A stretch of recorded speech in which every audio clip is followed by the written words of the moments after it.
Okay, but to the other big news today. Big, if you happen to care about things like the lights staying on, factories having power. Australia's global warming policies have helped to shut down more than 1/3 of our coal-fired power stations already. And now Australia's biggest, they're airing in the Hunter Valley, says it's going to have to shut down too, 7 years earlier than thought. There's an influx of growing variable renewables, being solar and wind. And also now there are both the mechanisms and the commitments to invest further capacity in the system. So yeah, green policy's to blame. New South Wales Energy Minister Matt Kean, who's a real global warming believer, says, all right, he's not happy with this, but he's working on a solution, another green solution, a giant battery. Today I'm announcing that we'll be building the biggest battery in the Southern Hemisphere, a 700 megawatt transmission battery that will free up capacity in our transmission system and that will enable users to access more of our existing supply. Isn't that wonderful?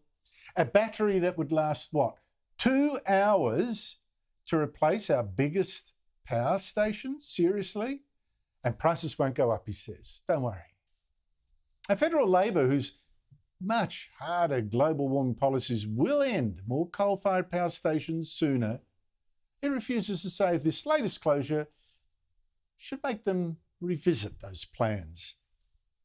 The exact impact of this on the modelling is something that you're not going to get a rapid-fire answer from me on. Joining me is Alan Moran of Regulation Economics, which studies the economics of global warming policies.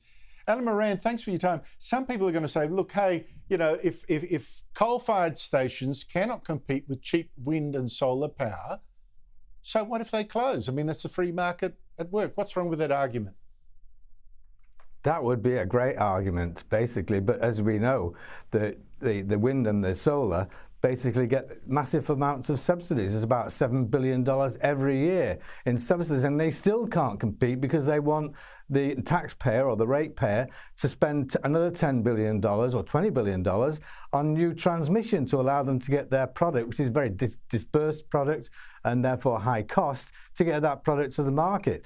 And indeed, the government has been playing by those rules. The federal government basically, Minister Taylor said, "Oh, it's a tragedy, etc., etc." But it is very largely due to the federal government's rules. I mean, that they may be forced to do it under pressure from Labor and the Greens, but nonetheless, half of the subsidies actually do come from the federal government. Matt Kean, of course, has turbocharged all this and done even more, and created this dreadful situation where we've now got 40% within the next year or so of New South Wales coal fire, that's its most stable and reliable and cheapest power, closing down. There is no possibility of replacing. Let me just, he mentioned batteries. I mean, batteries are okay. You can use them. They do work with wind and solar, but they work just for frequency control and short-term periods. We've got to face situations where we get droughts, wind droughts of days and days and days, 30 hours, more than 30 hours of days. And to do that and to get batteries which will actually allow the replacement of the coal generators is something of the order of $40 billion based on the latest battery costs. This is just insanity. There is nobody really understands how the electricity system works. They've been basically been poisoned by the money which is coming from Greens and from various interested parties, which is buying the Labour Party and, of course, the Liberals as well, and is putting people in a position who they're mouthing all these decent sounding things about cleanness and all that, but basically they're replacing a very efficient, compact and reliable power system by one which will be more expensive and prone to a lot of failures. Yeah, well, and let's not forget, you know, the wind drought, you said a wind drought can last, you know, hours. In Europe, we've just found it lasted most of the summer. I mean, that's how long it lasted. And let's not forget, you know, the power, these coal-fired power stations, they get wind coming in during the day and solar power during the day and wind sometimes at night, you know, at a peak time when there's lots of wind and everything's going well, and they lose, you know, their basic business model right there.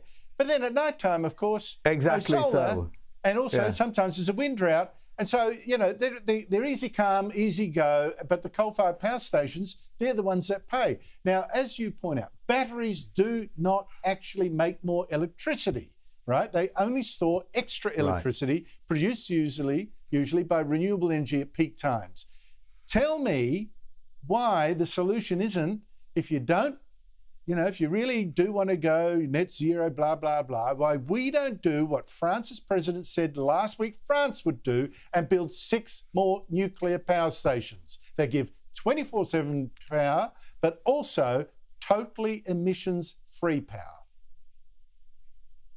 Sure, nuclear is a great technology.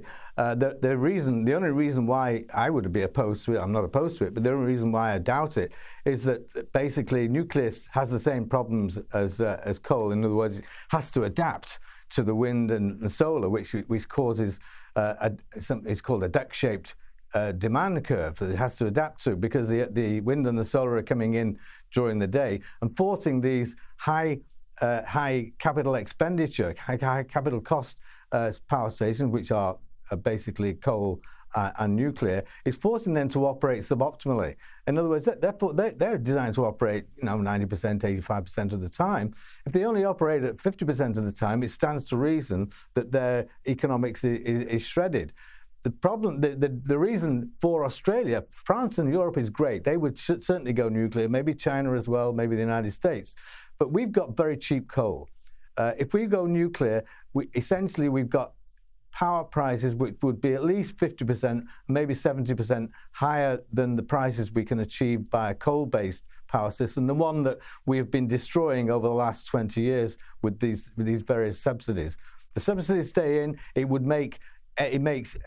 makes any low-cost, high capital-intensive source of energy sub-economic, and that's the case is whether it's nuclear or coal. So basically, we've got to get rid of the subsidies and allow them whatever power system is capable of fulfilling the thing most effectively. And that probably is, for most of Australia, coal, in my view. Don't forget to add the caveat. Nuclear works. Don't forget to add the caveat, Alan. They can compete on the open market, wind and solar, but they have to have backup, the guarantee. They've got to be able to guarantee 24-hour power. None of this dipping in and out of the market, the easy fruit, and then letting coal-fired power stations go to wreck and ruin. Alan Moran, thank you so much indeed for your time. Appreciate that.